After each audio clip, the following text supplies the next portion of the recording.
Leilão do pré-sal fatura 70 bilhões de reais com a venda de 2 campos. Senado aprova em primeiro turno inclusão de estados e municípios na reforma da Previdência. Em São Paulo, 25 motoristas são flagrados por dia dirigindo bêbados. Assistente virtual de site pode esclarecer feminicídio nos Estados Unidos. Na série especial, dunas gigantes, águas cristalinas e os fervedouros do Jalapão.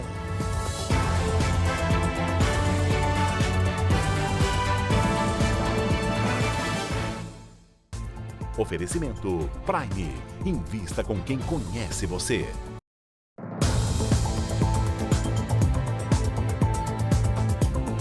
Olá, boa noite para você.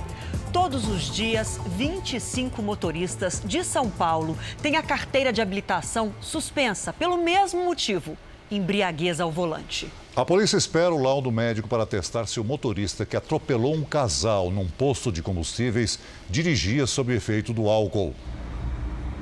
As câmeras de segurança registraram o acidente. O carro sai da avenida e atinge pelas costas o casal que caminha na calçada. O homem é arremessado, a mulher é arrastada por alguns metros e acaba debaixo do carro.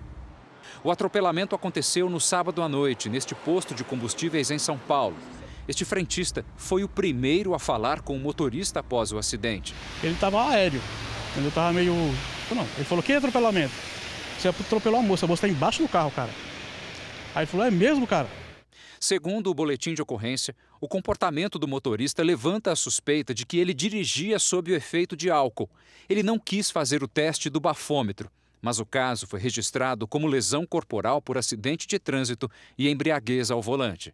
O médico legista tem a capacidade técnica profissional para exarar o laudo, nesse sentido, que estava embriagado e quais as capacidades psicomotoras que estavam alteradas. De janeiro a julho, segundo o Detran, a embriaguez ao volante resultou em 7.393 autuações no estado de São Paulo. Pela lei de trânsito, uma das punições é a suspensão da CNH. Pedi para o senhor encostar o veículo aí. Com base na Lei de Acesso à Informação, o Jornal da Record obteve os números das carteiras de habilitação suspensas por embriaguez ao volante no estado de São Paulo. No primeiro semestre deste ano foram 5.375, uma média de 25 CNHs por dia. No mesmo período do ano passado, essa média era maior, 40 habilitações fora de circulação por dia. Essa estatística ela tem que ser vista com olhos mais interpretativos. Em que sentido? Caiu o número de veículos? Sim. Caiu o número de blitz? Sim. Portanto, menor a autuação. Não é que o nosso motorista, de um ano para cá, ele se tornou um motorista exemplar, porque não é verdade. A mulher atropelada em frente ao posto está internada. Foi operada e não corre risco de morte. O homem teve vários ferimentos e passa bem. Já o motorista foi liberado por falta de provas. A defesa do motorista diz que ele não tinha bebido e que o cliente dormiu ao volante e ficou em choque ao saber do atropelamento. Um dos suspeitos de assaltar a casa de um comerciante chinês e matar o filho dele foi preso hoje. A quadrilha procurada pela polícia é especializada em roubos e furtos contra imigrantes do país asiático na capital paulista. Bruno Ferreira Alves foi encontrado em casa quase 2 meses depois do crime. Ele é o primeiro dos 5 suspeitos a ser preso. Segundo os investigadores, durante a prisão, Bruno reagiu. Os policiais atiraram. Ele foi atingido no pé, mas sem gravidade. O assaltante saiu da cadeia há menos de 4 meses. Cumpriu pena por furto contra outro comerciante da comunidade chinesa. Estas imagens mostram o grupo logo depois do assalto. Um deles segura a sacola plástica com o dinheiro. Outro leva uma escada que teria sido usada para entrar na casa na zona sul de São Paulo.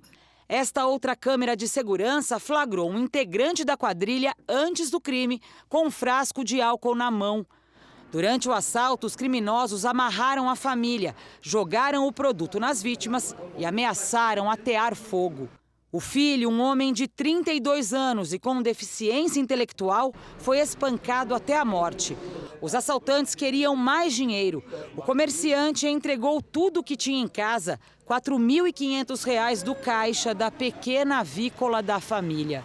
Diante da dinâmica dos chineses que acabam, né, guardando dinheiro em casa, eles acabam pegando essas informações de alguém que passa isso para eles se agrupam e saem na prática desse tipo de crime para poder pegar o dinheiro que fica guardado em casa. O Ministério Público do Rio Grande do Sul denunciou 14 pessoas por suspeita de desvio de dinheiro no Internacional. O Ministério Público levantou mais de 150 fraudes em documentos, além de 200 ações de estelionato e lavagem de dinheiro. Os envolvidos no esquema de corrupção seriam ex-dirigentes do clube, profissionais liberais e empresários de jogadores de futebol. Talvez seja um dos primeiros casos de uma investigação mais profunda dentro de um clube de futebol no Brasil. As irregularidades teriam ocorrido na gestão do ex-presidente Vitório Pífero entre 2015 e 2016, quando o Internacional caiu para a Série B do Campeonato Brasileiro. Segundo as investigações, a direção do clube sacava quantias elevadas para obras nunca realizadas. A retirada de valores maiores com a justificativa que seria para obras ou posterior prestação de contas. E a contrapartida era a apresentação de notas fiscais dessas empresas. Os desvios seriam superiores a 13 milhões de reais. Um clube do tamanho do Inter não cai para a segunda divisão por acaso. Nós vamos tomar medidas judiciais para o clube se ressarcir. Representantes do ex-presidente Vitório Pífero afirmam que a defesa não teve acesso à denúncia e só vai se manifestar em juízo. A Justiça proibiu na tarde de hoje a Prefeitura do Rio de Janeiro de retomar o controle sobre a linha amarela que liga as regiões norte e oeste da cidade e estabeleceu uma multa de R$100 mil pelo descumprimento da medida.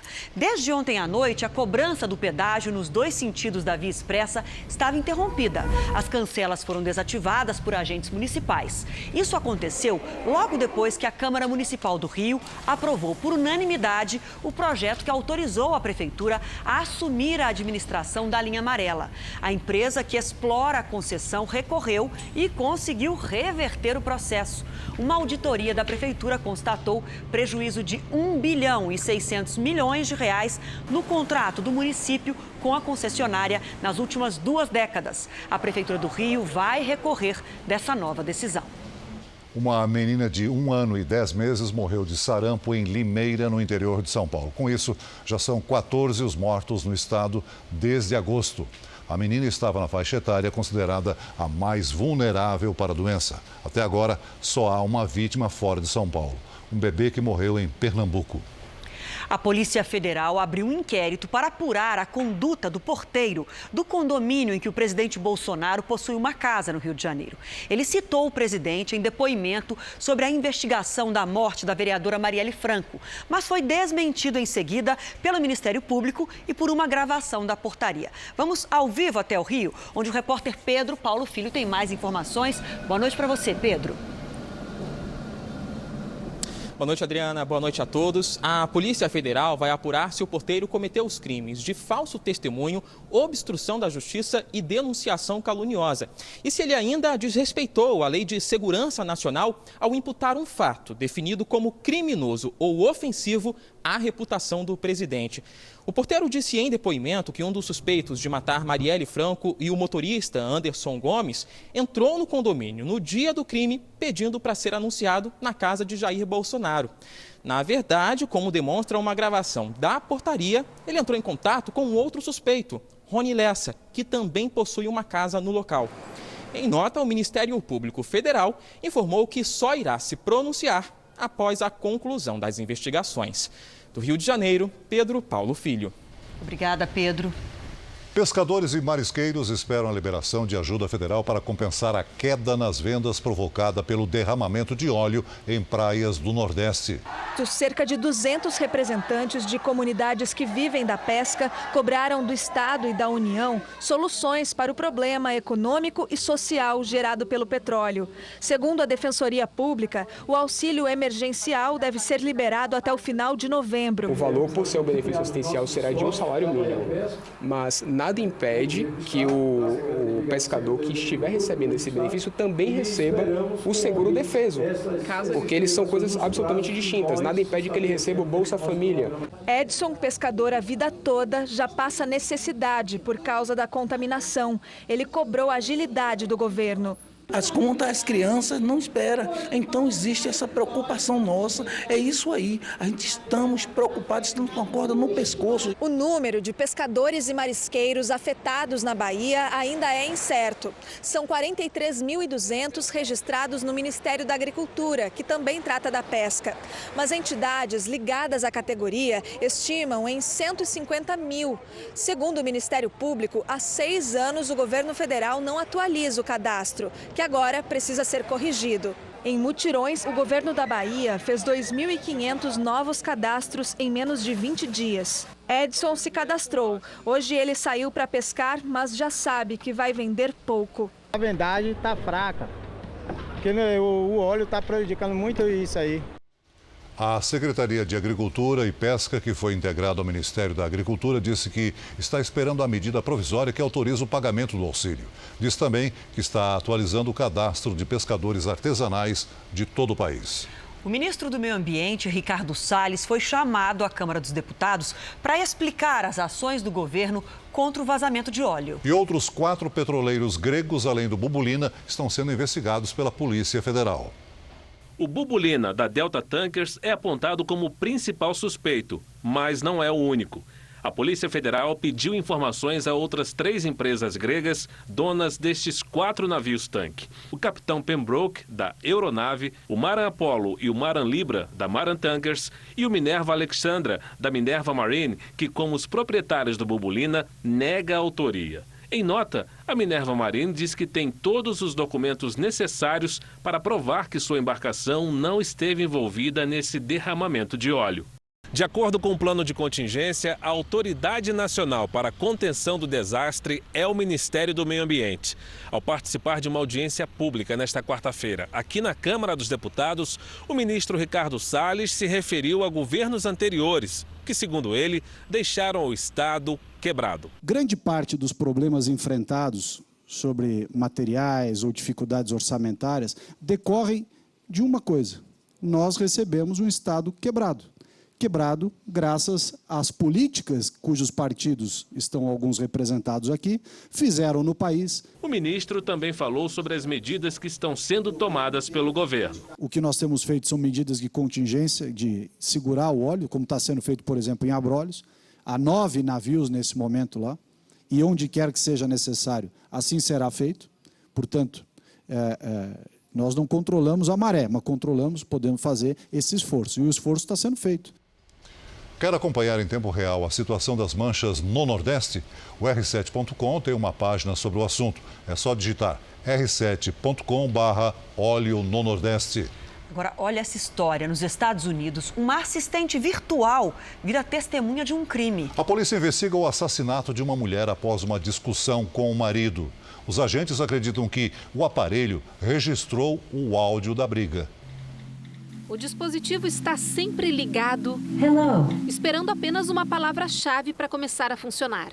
Mas, segundo especialistas, a assistente virtual grava e envia tudo para uma base de dados. E com uma ordem judicial, a empresa responsável pelo aparelho revelou as gravações coletadas no dia do crime. Em julho, em Hallandale Beach, na Flórida, Silvia Galva e Adam Crespo discutiram. Após a briga, a mulher foi levada para o hospital com um ferimento grave no peito e não resistiu. Na versão do marido, foi um acidente. Meses depois do crime, a polícia não havia conseguido provar se ele foi ou não responsável pela morte. Após pagar fiança, Adam responde ao processo em liberdade. Foi a promotoria do caso que pediu as gravações feitas pela assistente virtual. Eles acreditam que o marido seja culpado. Agora, agentes analisam todo o material coletado. O resultado ainda não foi divulgado pela polícia. Mas dependendo do conteúdo do que foi gravado, o rumo dessa investigação pode mudar completamente. Veja a seguir o aumento da desigualdade no país e do número de brasileiros vivendo na extrema pobreza. E ainda nesta edição, na nossa série especial, dunas de 400 metros de altura e águas cristalinas no meio do cerrado.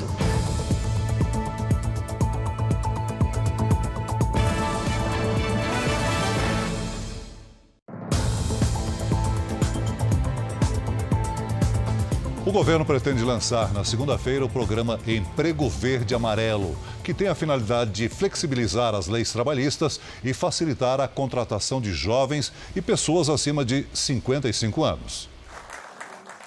A proposta, que já vinha sendo discutida dentro do governo, ganhou o sinal verde do presidente Jair Bolsonaro para ser lançada. O objetivo é estimular a contratação de jovens de 18 a 29 anos, que buscam o primeiro emprego, e profissionais com mais de 55. O novo modelo prevê uma multa de 20% sobre o fundo de garantia em caso de demissão sem justa causa. Hoje as empresas pagam 40%. Deve ser reduzida também a contribuição patronal ao INSS, que é de 20% sobre o valor do salário, e em isenção das contribuições ao Sistema S e do Salário Educação. Na proposta também deve ser reduzida a contribuição do FGTS de 8% para 2%.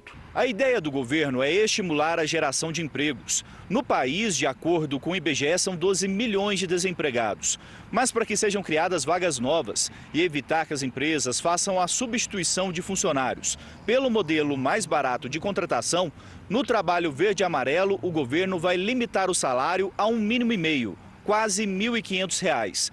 Também deve ser estabelecido o limite de contratações pelo programa, e as empresas podem ter que comprovar que se tratam de novas admissões para aumentar o número de funcionários.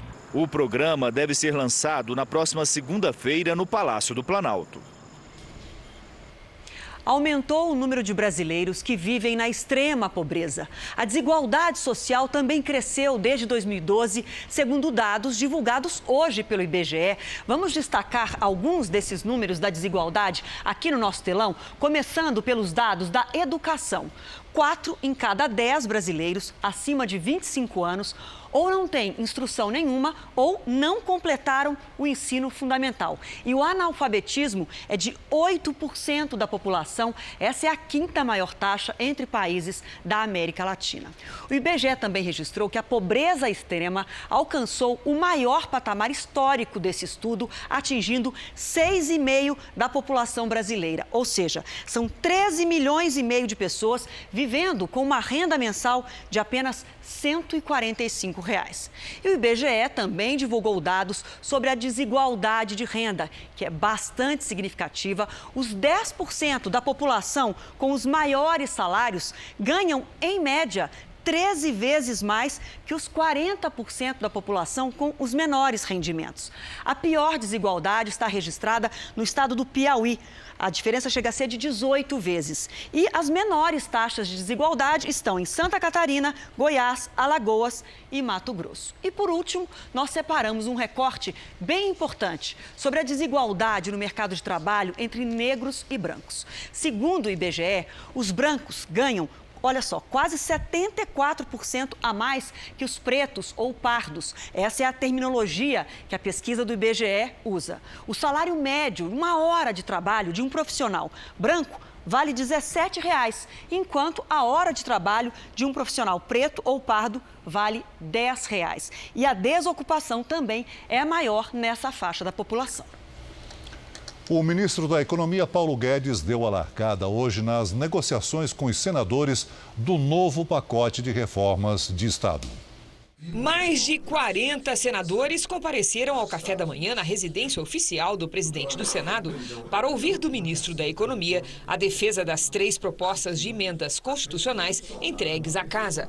Paulo Guedes diz que o Congresso é soberano para definir prioridades, que nada é inegociável, e sustenta que as reformas redistribuem recursos da União e promovem ajuste profundo nos gastos públicos. Serão transferidos entre 450 e 500 bilhões de reais nos próximos anos do governo central para estados e municípios. O governo, na verdade, tem uma atitude de mais Brasil e menos Brasília, é a descentralização dos recursos. Para o líder do governo no Senado, a falência financeira de estados como Rio Grande do Sul, Minas e Rio de Janeiro vai ajudar a apressar a votação ainda este ano da PEC da emergência. Não dá para aprovar um orçamento do ano que vem com um patamar de investimento de apenas 19 bilhões.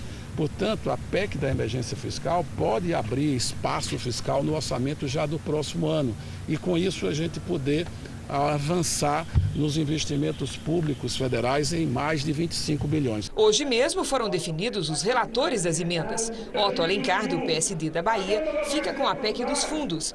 Márcio Bittar, do MDB do Acre, com a do Pacto Federativo. A relatoria da PEC emergencial ficará com o senador indicado pelo Podemos. O Planalto também trabalha para afinar o discurso com o presidente da Câmara. Hoje, o ministro da Casa Civil, Onyx Lorenzoni, veio pessoalmente fazer uma aproximação com Rodrigo Maia, que fez críticas a pontos das medidas, logo retirados do texto. O governo também adiou para a semana que vem a entrega à Câmara da reforma administrativa. E o democrata agora diz que pode aprovar as medidas até junho do ano que vem. Não é só gastar menos, é gastar bem. O Brasil hoje gasta muito e gasta mal. Não adianta transferir recurso sem uma política em conjunto com estados e municípios para a melhor aplicação e nos melhores programas da aplicação desses recursos. A empresa de tecnologia Facebook é acusada de usar dados de usuários para prejudicar empresas rivais. E-mails vazados pelo portal norte-americano Business Insider revelam que funcionários da rede social restringiram seletivamente o acesso a dados para aplicativos de empresas concorrentes. Isso mesmo com a aprovação do próprio Facebook para que essas informações fossem liberadas.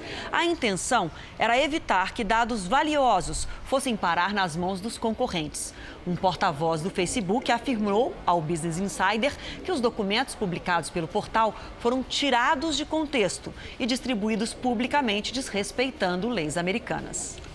O governador do Espírito Santo, Renato Casagrande, está em viagem oficial a Portugal e aproveitou a visita para conhecer as instalações da Record Europa, em Lisboa. Casagrande está no país em busca de novas parcerias tecnológicas para o governo do estado e participou da Web Summit, uma das maiores feiras de inovação e tecnologia do mundo. No norte do país, assinou acordos de cooperação com universidades e institutos de engenharia. Em Lisboa, aproveitou para conhecer a redação da Record Europa, sede internacional da emissora. Visitou a estrutura de mais de 4.000 metros quadrados. Em entrevista, revelou que a intenção da viagem é fazer o estado do Espírito Santo crescer. Aqui a gente estabelece conexões, né? E a gente consegue estabelecer rede de contatos para que as empresas capixabas possam ir para o mundo e as empresas do mundo possam ir também para o nosso estado. O estado do Espírito Santo quer ser a porta de saída do Brasil para o mundo, quer ser a porta de entrada do mundo para o Brasil. Para isso a gente precisa de inovação, a gente precisa de justiça social e nós precisamos muito de investimento em infraestrutura. Na agenda, o governador Renato Casagrande se encontrou com o presidente português Marcelo Rebelo de Sousa.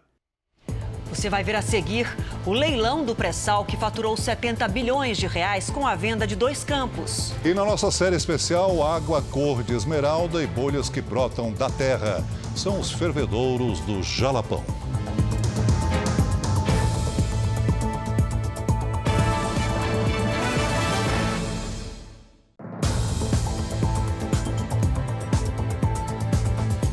No maior leilão de petróleo da história, o governo arrecadou quase 70 bilhões de reais. Ainda esse ano, estados e municípios vão receber o dinheiro da venda das áreas do pré-sal.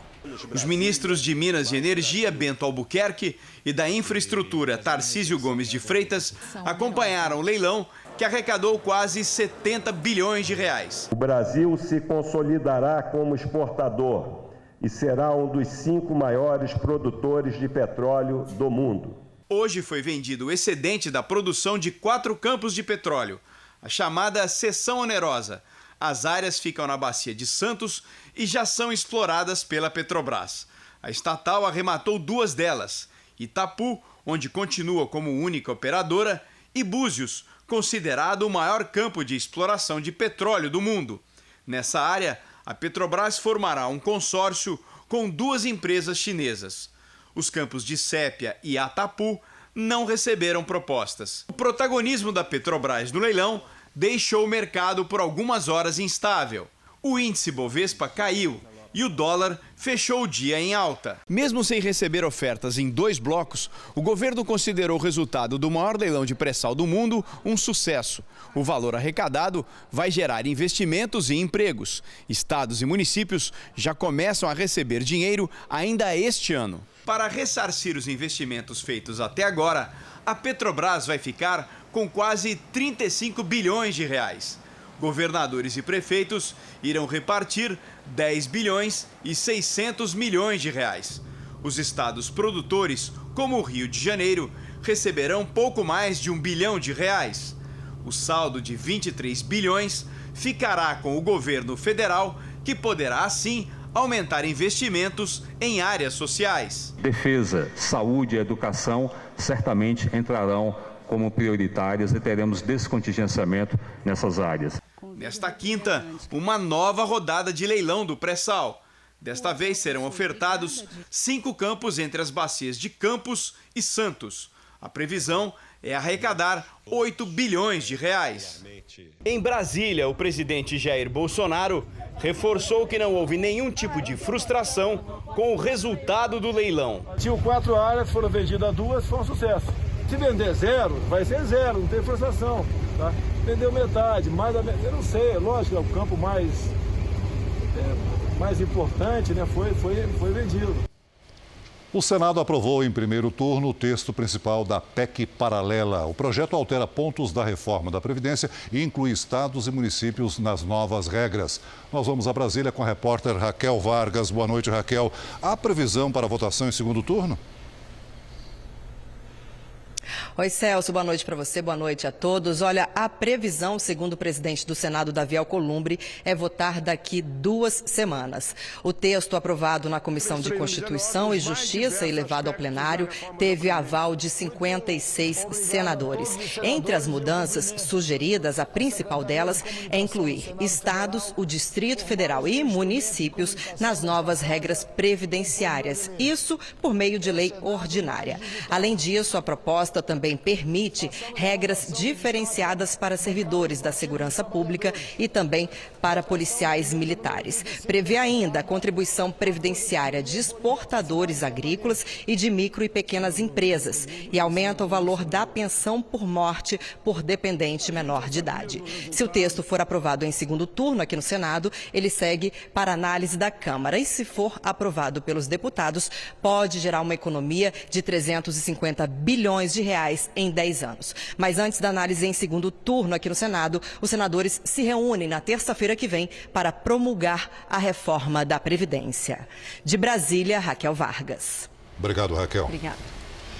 O verão ainda está longe, mas as chuvas típicas da estação já trouxeram velhos problemas para muitas cidades brasileiras. Um deles é o descuido com a fiação elétrica que põe em risco a vida dos moradores. Não é difícil encontrar fios caídos pelas calçadas ou enrolados em postes. Nem todos têm corrente elétrica. Muitos são de operadoras de telefonia e TV a cabo. O problema é saber os que podem ou não dar choque, principalmente no meio de um temporal. Não é a primeira vez que o fio desce, já é várias vezes. E por incrível que pareça, aconteceu isso ontem com a nossa vizinha, a outra vizinha lá embaixo também. A vizinha da Dona Maria tinha 40 anos. Maria Aparecida Cardoso morreu com a descarga elétrica a poucos metros da casa onde morava. Ela estava chegando do serviço e o fio pendurado, encostou nela, foi de imediato. Também era uma noite de muita chuva quando um fio de alta tensão caiu sobre um carro desta família em Belo Horizonte. 2 irmãs de 15 e 8 anos ficaram presas no veículo até que pudessem sair em segurança com toda a energia desligada. Enterrar os fios acabaria com os problemas, mas enquanto isso não acontece, aqui em São Paulo, o Ministério Público reuniu durante 7 anos provas e depoimentos que apontam a falta de controle sobre a fiação da cidade. Os promotores querem pedir uma indenização para amenizar os problemas causados à população. Essa investigação deve levar à propositura de uma ação civil pública, na qual nós vamos pedir uma indenização bilionária à empresa, a Enel, considerando que ela não faz fiscalização nenhuma dessas empresas. É possível verificar que não há uma manutenção ou não há uma exigência de manutenção. Aí a Enel também não exige, por exemplo, que as empresas de telefonia, de internet e de TV a cabo identifiquem os seus próprios fios. Para amigos e parentes, é difícil falar de uma morte que poderia ser evitada. Deu nem tempo, né, Nossa, terrível. A Companhia de Energia de São Paulo não comentou a investigação do Ministério Público. A empresa lamentou o que chamou de acidente e disse que está oferecendo assistência à família da vítima. Depois de quase 2 semanas de combate aos incêndios florestais no Pantanal, veio o alívio. Veio a chuva. Logo pela manhã, a paisagem era essa. Um cenário bem diferente das queimadas dos últimos dias. As chamas devastaram mais de 144 mil hectares de Pantanal nativo, uma área maior do que a cidade do Rio de Janeiro. Depois de quase 15 dias de queimada intensa aqui no Pantanal, o fogo perdeu força. Aqui, a fumaça até se foi. E o solo agora está assim, olha só, encharcado. E isso é um ótimo sinal. Com a vegetação menos seca, as chamas não se propagam facilmente. Agora este pantaneiro parece respirar mais aliviado. Muito bom, né? Ver tudo voltando ao normal de novo, né? O comandante da operação de combate às chamas sobrevoou as áreas atingidas pelo fogo e afirmou que, após a chuva, pelo menos 80% dos focos de incêndio foram extintos. Então a gente acredita que uns 2 dias, se não tiver uma configuração nova, a gente possa estar recuando todas as equipes. Se você mora na região do Pantanal e está aliviado com a chuva, mande uma foto ou vídeo para a gente. É só usar a hashtag #VocêNoJR. Bom, a gente viu aí que a chuva levou um alívio para o Pantanal, mas nos estados da região sul, rios transbordaram. Hora de falar com a Lidiane. Boa noite para você. Teremos mais temporais amanhã, quinta-feira? Teremos sim, Adriana. Boa noite para todo mundo. O que é muito bom para o Pantanal. No Rio Grande do Sul, a chuva já diminuiu e nos próximos dias só vão restar pancadas. A umidade que vem da Amazônia encontra a frente fria e forma temporais pelo centro-sul. O tempo fica fechado em Santa Catarina. Em Mato Grosso do Sul, o sol até aparece, mas à tarde o tempo vira e a chuva pode ser forte. A boa notícia é que essa condição de chuva à tarde se mantém até o fim da primavera no Pantanal. Amanhã, no Sudeste, uma outra frente fria causa pancadas entre Minas Gerais e o Espírito Santo. Na região norte, chove em uma cidade, em outra, não. Em Teresina, máxima de 36 graus, faz até 28 em Salvador e 22 em Curitiba. Eu falei que o Tempo Delivery voltava hoje, ó. A fila andou e a gente vai dar Tempo Delivery para o Jean Javarini, que é de Linhares, no Espírito Santo. Próximo, né? É. Olha, Jean, Linhares escapa, por enquanto, da chuva amanhã. À tarde faz 33 graus. E a próxima é uma conterrânea. É a Cleide, de Paraisópolis, Minas Gerais. Olha só, Cleide, não saia sem guarda-chuva e um casaquinho. Chove a qualquer hora em Paraisópolis. 25 graus é a máxima para você amanhã por aí. E em São Paulo vamos ter garoa, pancadas e até 27 graus. Amanhã eu volto com mais detalhes, Adriana. Ó, já vi que tem chuvinha até o domingo ali. Tem, segue assim, viu? Mas amanhã você dá mais detalhes, então. Até Obrigada. amanhã. Tchau. Tchau. A rainha da Inglaterra anunciou que não vai mais usar roupas feitas com peles de animais. Aos 93 anos, Elizabeth II vai usar apenas material sintético. Segundo o porta-voz do Palácio de Buckingham, as roupas antigas serão guardadas. Ativistas que já criticaram o figurino da rainha comemoraram a decisão. Eles acreditam que a iniciativa pode influenciar outras pessoas. Com o novo local da final da Libertadores da América definido, torcedores do Flamengo que compraram pacotes para o Chile agora correm para conseguir passagem e hospedagem no Peru. Diego e Leonardo são professores de matemática. Mas quem disse que eles pensam nisso? Fazer um problema de matemática pensando, Lima. Fazer outro problema de matemática, passagem. Fazer um problema de matemática e tem que cancelar a hospedagem. Com tudo comprado há meses para assistir a final da Libertadores no Chile, os dois ainda não sabem como vão fazer para chegar ao Peru. Cada um gastou R$3.000. Agora estão com medo dos preços abusivos. A gente está falando de uma situação que é muito dinheiro e a gente não tem essa condição, a torcida inteira não tem essa condição. Desde ontem, o valor das passagens para Lima disparou. Isso é você se aproveitar da mazela do próximo. E aí você poderia, de repente, pedir uma regulação, mas, de novo, é muito difícil. A gente vai ter que contar com a boa vontade das empresas. As duas maiores companhias aéreas do país se comprometeram a ajudar os torcedores com trocas e cancelamentos. É o lugar mais perto que a gente tem para conseguir chegar em Lima. A gente vai voar para o Acre e do Acre são 19, 18 horas de carro.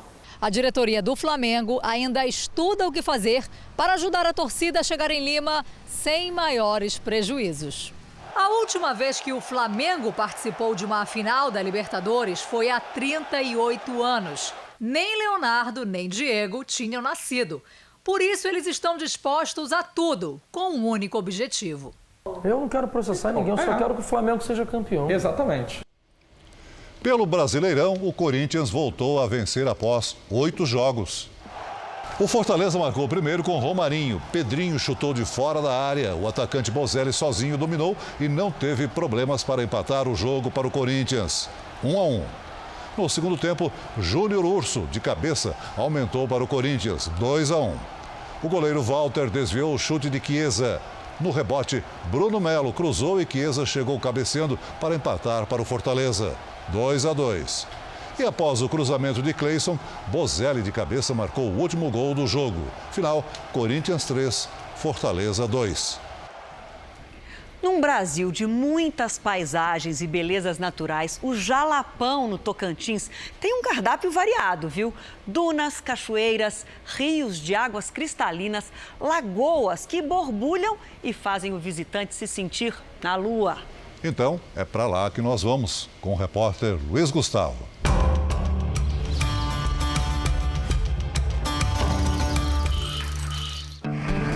Pistas largas, semidesertas e cheias de areia. São assim as estradas que portam o Jalapão. Há quem acredite que é por causa do acesso difícil que esse paraíso se mantém isolado e preservado. Até 30 anos atrás, a região, que fica bem no meio do Brasil, era um pedaço de Goiás. Virou o estado do Tocantins na Constituição de 88 e esconde alguns dos mais belos cenários da natureza.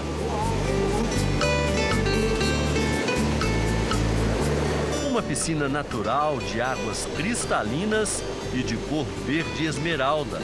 É a Cachoeira da Formiga.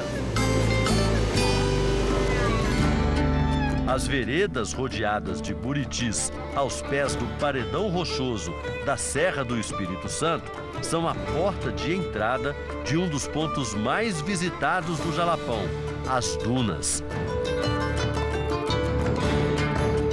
Para chegar lá, é preciso caminhar por uma trilha estreita e com trechos encharcados. O último percurso é esse aqui.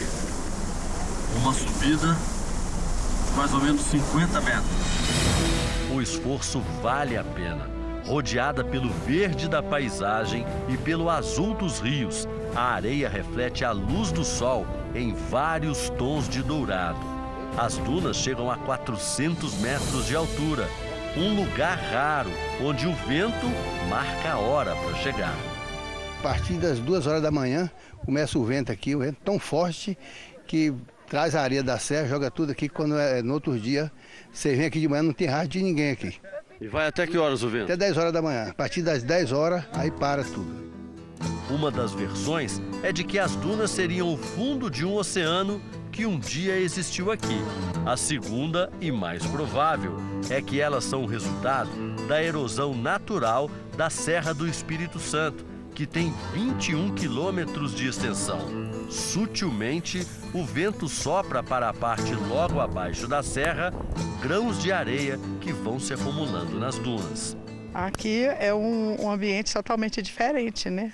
Você não vê isso em outros locais. Apesar de ter várias espécies de serras na região, a única formação que se deu às dunas é nesse local aqui. O parque tem 3 serras e 4 rios. 2 deles se encontram aqui. À minha direita, o rio Formiga, com a água mais verde e mais quente. Aqui na minha frente, o rio Sono, água mais amarelada e mais fria. Essas águas se encontram exatamente aqui. E a vantagem é que as duas são cristalinas. Ótimo para o mergulho.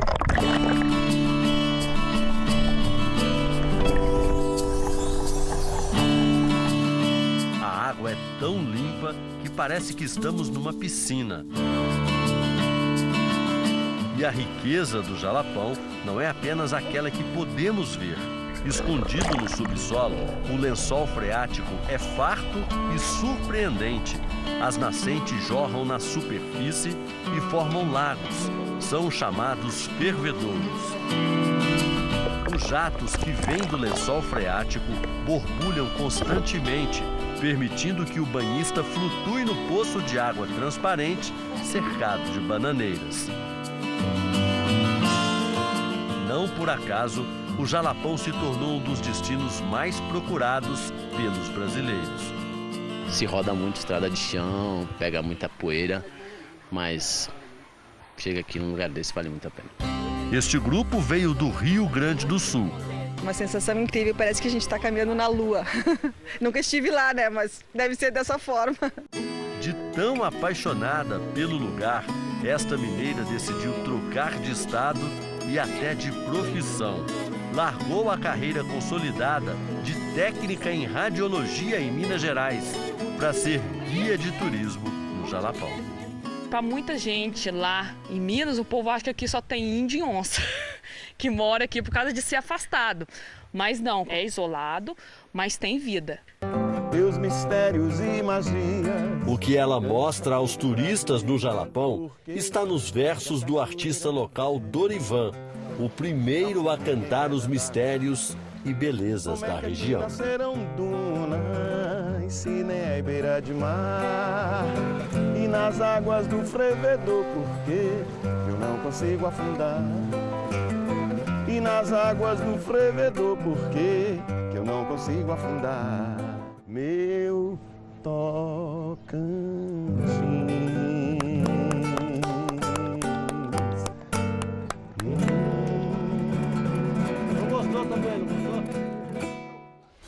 O Jornal da Record termina aqui. Para rever esse programa na íntegra, acesse o playplus.com ou baixe o aplicativo. E atenção, você que já tem o app do Play Plus, para continuar aproveitando a ferramenta, vá na loja de aplicativos do seu smartphone e faça a atualização. Essa medida vai garantir uma experiência ainda mais agradável para você. E à 00:30 tem mais Jornal da Record com o Sérgio Aguiar. Fique agora com A Fazenda, com o Marcos Mion.